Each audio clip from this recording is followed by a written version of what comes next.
दोस्तों, pre medical NEET exam के result को लेकर देश भर में हल्ला मच रहा है। वैसे तो इस एग्जाम को 23 लाख स्टूडेंट ने दिया है, लेकिन बात सिर्फ इन 23 लाख स्टूडेंट की नहीं है। बात देश के हर एक स्टूडेंट की है। बात देश के हर एक स्टूडेंट की है जो एक्सपेक्ट्स करता है कि उसे फेयर चांस मिलेगा।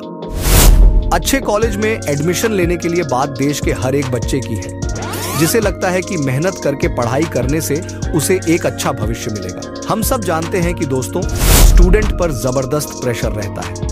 कंपटीशन बहुत टॉप है। देश में अच्छे कॉलेज की कमी है, अच्छे कॉलेज में सीटों की कमी है। अब सीटों के लिए जो एग्जाम किए जा रहे हैं वह भी ढंग से नहीं किया जा रहे हैं। तो क्या उम्मीद रह जाएगी देश के फ्यूचर के लिए पेपर का लीक हो जाना या खराब तरीके से कांटेक्ट करना? ये पिछले सालों से आम बात बन गई है पेपर लीक। तो आज के इस भारत में इतनी आम बात बन चुकी है कि दी इंडियन एक्सप्रेस की इन्वेस्टिगेशन में बताया कि पिछली 5 सालों में 41 अलग अलग पेपर लीक हुए हैं, जिनकी वजह से 4 करोड़ जॉब लाभार्थियों की जिंदगी पर असर हुआ। कितनी बार पेपर लीक पर प्रोटेस्ट देखने को मिले हैं और इस बार भी देखने को मिला है। हमेशा की तरह ही ना प्रोटेस्ट को नजरअंदाज किया जाता है, लेकिन बात इस बार सिर्फ पेपर लीक तक नहीं रुकी। 4 जून को नीट एग्जाम के रिजल्ट सामने आए। कुछ अनबिलीवेबल इरेगुलरिटीज देखने को मिली।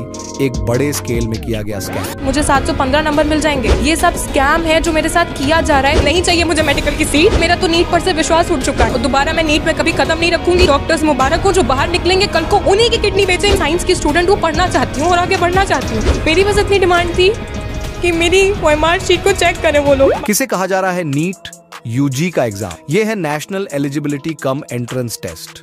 अंडर ग्रेजुएट देश भर के सारे मेडिकल, डेंटल, आयुष कोर्सेज का अंडर ग्रेजुएट एडमिशन एग्जाम है। देश में कराए जाने वाला इकलौता ऐसा एग्जाम। इससे पहले AIPIMT का टेस्ट हुआ करता था, all India pre medical test. लेकिन जब वह होता था तो कई सारे मेडिकल कॉलेज और स्टेट अपने अलग अलग प्री मेडिकल एग्जाम होते थे। इन सभी एक्समन को एक एक एग्जाम से रिप्लेस करने के लिए निट इंट्रोड्यूस्ड कराया गया। 2013 में शुरुआत में कई सारी स्टेट जैसे कि आंध्र प्रदेश, कर्नाटक, गुजरात, वेस्ट बंगाल, तमिलनाडु इसके खिलाफ प्रोटेस्ट किया था। इसलिए कई सालों का टाइम लगा। 2016 में ही नीट एग्जाम की पहली परीक्षा की गई। पहले 3 साल का जो एग्जाम थे उन्हें किया गया, ओवरसेन किया गया था CBSE के द्वारा। लेकिन 2019 के बाद इन एग्जाम को करने की रिस्पांसिबिलिटी NTA को दिए गए। NTA यानी नेशनल टेस्टिंग एजेंसी। ये एक ऑटोनोमस एजेंसी जिसे नवंबर 2017 में एस्टेब्लिश किया गया था under the department of high education of the ministry education India. इस एजेंसी को बनाया इस उम्मीद से गया था इसके पास अपना इंडिपेंडेंस होगा, हमें ज्यादा ट्रांसपेरेंसी देखने को मिलेगी, एग्जाम कांटेक्ट करते वक्त लोगों का कॉन्फिडेंस बढ़ेगा इन एग्जाम को लेकर। लेकिन हुआ इसका उल्टा ही। आज लोगों का सहारा गुस्सा NTA की ओर देखने को मिल रहा है। क्या कारण है इसके पीछे? आइए थोड़ और गहराइयों से जानते हैं प्रॉब्लम। इस एग्जाम को कंडक्ट करने से पहले ही शुरू हो गई थी। 9 फरवरी 2024 NTA ने इस एग्जाम की रजिस्ट्रेशन ओपन करी थी और 1 महीने का समय दिया था। डेडलाइन थी 9 मार्च रजिस्टर करने की, जो नॉर्मल है 1 महीने तक का समय दिया गया। लेकिन 9 मार्च को 1 हफ्ते के लिए और एक्सीडेंट किया जाता है इस डेडलाइन को। इसके अलावा 1 महीने बाद और 9 अप्रैल को फिर इस रजिस्ट्रेशन लिंक को खोला जाता है। लेकिन इसके बाद एक बार फिर करेक्शन विंडो दिया जाता है 11 से 15 अप्रैल तक।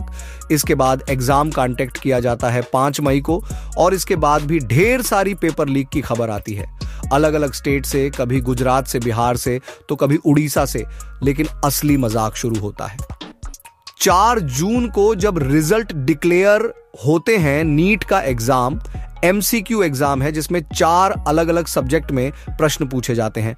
Physics, chemistry, zoology, botany. हर एक सब्जेक्ट में 50 प्रश्न होते हैं। इनमें से 45 अटेंड करने होते हैं। तो टोटल 200 में से 180 प्रश्न को अटेम्प्ट करना होता है।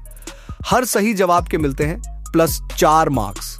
हर गलत जवाब के मिलते हैं 1 मार्क्स। 3 घंटे 20 मिनट का टाइम दिया जाता है। मैक्सिमम पॉसिबल मार्क्स 720 है। अब होता क्या है, 67 स्टूडेंट फुल मार्क्स गेन करते हैं।